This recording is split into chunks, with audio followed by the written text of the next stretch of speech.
E vamos agora com mais entrevista. Vamos falar sobre o 13 de fevereiro, Dia do Ministério Público. Você sabe o que faz o Ministério Público?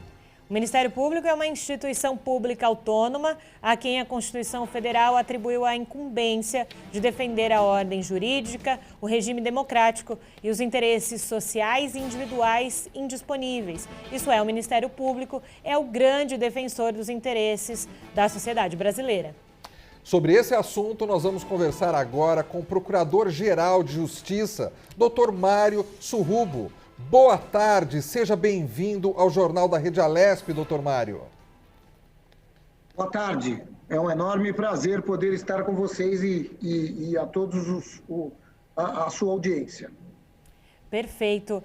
Doutor Mário, muito se ouve falar, principalmente nesses últimos meses, sobre a intervenção do Ministério Público em diversos setores, em diversos assuntos. Então, como tem sido a atuação do Ministério Público nesse momento de pandemia? Bom, o Ministério Público, vocês bem pontuaram, é o defensor dos interesses da sociedade.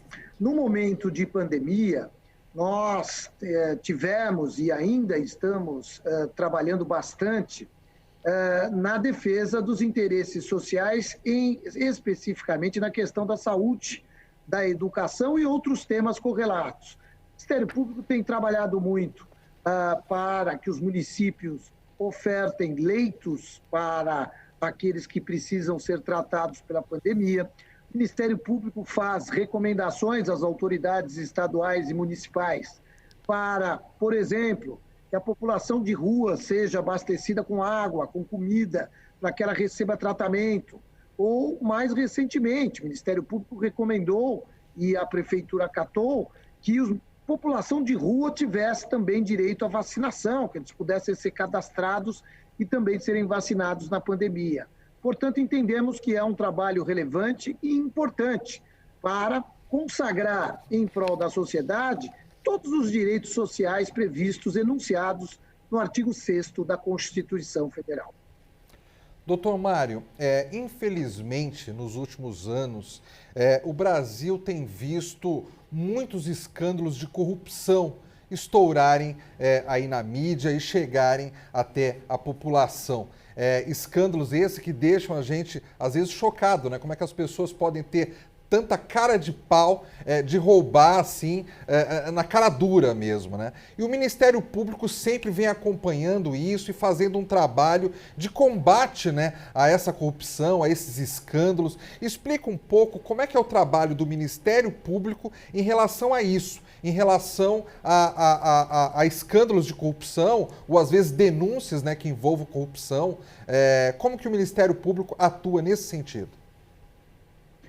Olha, na verdade, é sempre importante traçar um histórico, olhar lá para trás, né? E a partir do que a gente diagnosticar lá atrás, a gente começa a projetar o futuro e ir diagnosticando também o presente. Quando a gente olha para trás, parece que não havia corrupção no Brasil, mas, na verdade, ela havia, ela só não aparecia, a sociedade não sabia. E isso acontecia porque, primeiro, nós não tínhamos a democracia e não tínhamos uma instituição como o Ministério Público.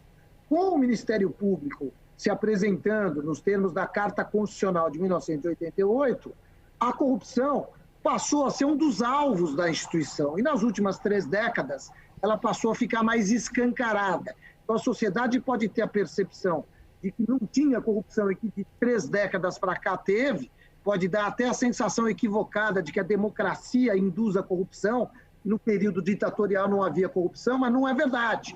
Havia sim, só que não havia investigação, isso não estava tão transparente. Com o Ministério Público forte, esse Ministério Público emerge da Carta Constitucional de 1988, da Carta Democrática, a corrupção fica mais escancarada, porque ela passa a ser investigada. Ela é levada à justiça e, na grande maioria dos casos, a gente tem conseguido a condenação desses corruptos. Para isso, nós precisamos, ao longo dessas 3 décadas também, de um aperfeiçoamento. Nós precisamos criar mecanismos internos de entendimento de forças-tarefa.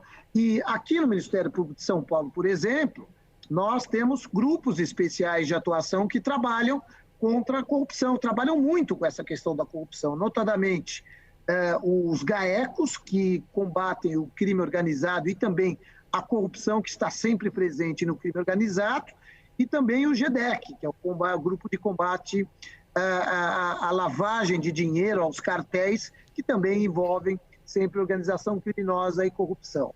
Esses grupos especiais, eles se concentram, eles procuram ter uma expertise maior para tratar desse tipo de caso. Daí, aquilo que a gente avalia como um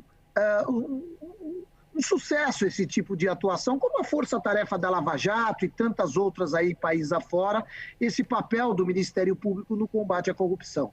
Essas 3 décadas mostraram que a corrupção ainda está aí, mas eu tenho certeza que os exemplos que nós tivemos até aqui trarão condições para que o Brasil, para que o nosso país possa ter um futuro com menos corrupção e mais investimento na sociedade.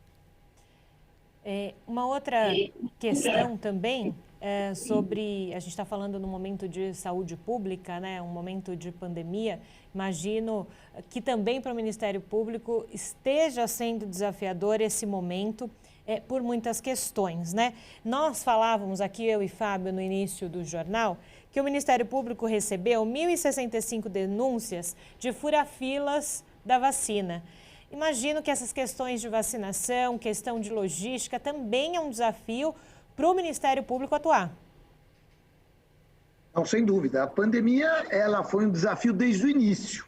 Primeiro porque nós somos aproximadamente 1.940 membros na instituição e você imagina como é de uma hora para outra fazer com que todos pudessem trabalhar à distância. Então, ferramentas internas de comunicação e a partir daí. Mais do que isso, tivemos que lidar com a pandemia. Por isso, montamos um gabinete de crise, com comitês, subcomitês especializados, composto também por profissionais da área médica, para nos dar um pouco da visão da medicina, da ciência. Através desse gabinete, nós conseguimos uma unidade maior na nossa atuação, com posicionamentos muito firmes da instituição. E agora chega o momento da vacina, que é um assunto que nós temos tratado também com muito cuidado, porque a questão de se furar a fila da vacina, ela pode ter repercussões das mais diversas. O agente público pode escapar, pode resvalar na lei de improbidade, e também até a repercussão criminal, porque acaba se infringindo uma medida sanitária preventiva na medida em que há regulamentos, há especificações para que pessoas de determinada categoria de idade, com comorbidades, profissionais médicos, tenham preferência nessa vacina. Isso faz parte do combate à pandemia. Então, é muito grave. Nós temos, evidentemente, oficiado a municípios, ao Estado, há investigações aqui no âmbito da instituição para que se identifique esses casos e para que se possa punir e, mais do que isso, reprimir, porque nós já estamos com um número muito pequeno de vacinas para a população brasileira, para a população do estado de São Paulo. Então, nós precisamos, aspas, dar o tiro certo, nós precisamos vacinar aqueles que efetivamente correm um risco maior com essa pandemia, com essa doença, para que a gente possa diminuir o número de leitos ocupados e voltar o quanto antes à nossa vida normal, aquela vida que nós tínhamos antes, sem máscara e com maior liberdade de aglomeração. Doutor Mário Sarrulo, nesse momento que a gente fala do dia 13 de fevereiro, né, dessa data instituída para ser comemorado o Dia do Ministério Público, é importante também que as pessoas saibam em casa, por exemplo, que o Ministério Público disponibiliza cartilhas com diferentes temáticas, como combate à dengue, como direito da pessoa idosa. Qual a importância desse trabalho do Ministério Público na conscientização da população, doutor Mário? Olha, é muito importante. Como disse há pouco, a nossa democracia é muito jovem, são um pouco mais de 3 décadas, não é? E as pessoas, muitas vezes, desconhecem os seus direitos. E essas cartilhas, elas são feitas com um linguajar muito fácil de ser compreendido, de fácil compreensão, e elas acabam levando as pessoas, dando conhecimento às pessoas de direitos que muitas vezes elas sequer sabiam né? Elas não tinham conhecimento. Com isso, a gente traz mais cidadania, e é um dos principais papéis da instituição, que é levar a cidadania à população, promover a cidadania no âmbito da sociedade. Então, esse é um dos instrumentos mais importantes que nós temos, né? Nós temos cartilhas digitais, cartilhas ainda físicas, né? Porque o acesso digital ainda não tem a capilaridade necessária, mas é um instrumento que nós consideramos dos mais importantes para que a população possa conhecer e efetivamente exercer os seus direitos de cidadão. E justamente com relação a esses direitos, né, ao promover a cidadania, doutor, a relação também Ministério Público com a Assembleia Legislativa de São Paulo, então com os deputados, muitas vezes os deputados, quer dizer, muitas vezes não, eles têm esse papel de fiscalização, depois, em algum momento, encaminham ao Ministério Público também algumas das suas questões. Essa correlação, essa ajuda mútua, né, entre o Ministério Público e Casa Legislativa, o quanto também se torna essencial para essa produção de democracia? Sem dúvida alguma, é algo fundamental, né? A Assembleia Legislativa do Estado de São Paulo, os parlamentos estaduais, municipais e até em nível federal, eles são parceiros nessa consagração da cidadania no Brasil. A Alesp, em especial, nós temos uma relação muito próxima com a sua presidência e com vários deputados, com quem nós conseguimos sempre dialogar e construir soluções para a população de São Paulo, né? Há, de fato, a capilaridade, a penetração que o parlamentar estadual tem junto à população, muitas vezes faz com que o Ministério Público passe a ter conhecimento de alguma irregularidade por intermédio do próprio deputado, por intermédio do próprio parlamentar. E esse fluxo, que tem sido muito natural, tem ajudado bastante o Ministério Público nas suas investigações e na tomada de providências, mas também e principalmente, né, chega a conhecimento da instituição pela própria Casa Legislativa. Então, é uma relação saudável, uma relação de parceria. Eu recebo aqui semanalmente vários parlamentares, assim que sempre que é possível vou à Assembleia, e esse diálogo, essa aproximação em prol do cidadão e da cidadania tem sido e são, de fato, fundamentais para a sociedade paulista. Doutor Mário, uma curiosidade, eu lembro de estar numa cobertura de um evento que o senhor participou aqui com os parlamentares, né? E eu lembro que o senhor abriu o evento, abriu a reunião e depois o senhor falou assim, eu trouxe aqui alguns integrantes da minha equipe e eu quero que eles falem, eles têm até mais conhecimento de determinadas coisas específicas que eu. E eu achei aquela atitude bem interessante porque o senhor demonstrou ali naquela reunião o quanto o trabalho de vocês, do Ministério Público, é feito em equipe. Fale um pouco da importância desse trabalho em equipe aí dentro do Ministério Público. Pois de fato, são várias as áreas de atuação. O Ministério Público atua, a sua atuação clássica é aquela na área criminal, como titular da ação penal pública, mas depois da Constituição de 1988, nós fomos contemplados com inúmeras outras atribuições, como, por exemplo, habitação e urbanismo, meio ambiente, infância e juventude, o idoso, direitos humanos, pessoas com deficiência, enfim, são inúmeras as áreas de atuação da instituição e hoje o promotor de justiça, o procurador de justiça, ele acaba, notadamente quando chega nos últimos degraus da carreira, ele acaba tendo uma necessária especialização. Então, temas como urbanismo, meio ambiente, improbidade administrativa, acabam se tornando temas específicos e isso tem exigido uma especialização.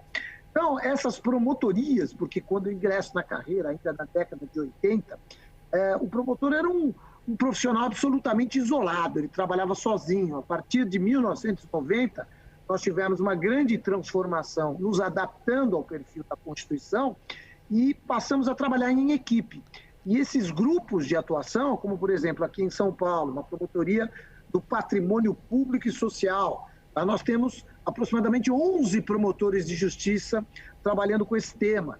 Então, isso ajuda, porque eles trabalham em equipe, eles produzem enunciados de entendimento, a gente acaba tendo um padrão de atuação, e isso tem acontecido em todas as áreas, né? E nessa reunião, que eu me lembro muito bem, eu sou procurador-geral de justiça, eu tenho um histórico de atuação na instituição na área criminal, né? Então, eu não sou especialista em meio ambiente, em urbanismo, em infância, né? Daí a importância de nós termos essas equipes e estarmos, na verdade, trabalhando cada vez mais pela especialização, não só nos últimos degraus da carreira, mas hoje as promotorias de justiça, até de entrância inicial, as pequenas e médias cidades do estado de São Paulo, elas já têm mais de um promotor e a gente já tem trabalhado nessa especialização, porque ela é necessária para, insisto, para afirmar a cidadania e consagrar os direitos sociais previstos no artigo 6º da Constituição Federal. Porque a nossa Constituição trouxe, no artigo 6º, inúmeros direitos à nossa população. Vários deles ainda não estão consagrados. E esse é o papel do Ministério Público. Para isso precisa de especialização, para isso precisa de conhecimento e determinação também.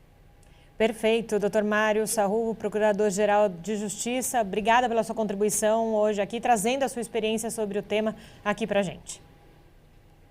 Muito obrigado, foi um prazer. Bom dia, bom trabalho.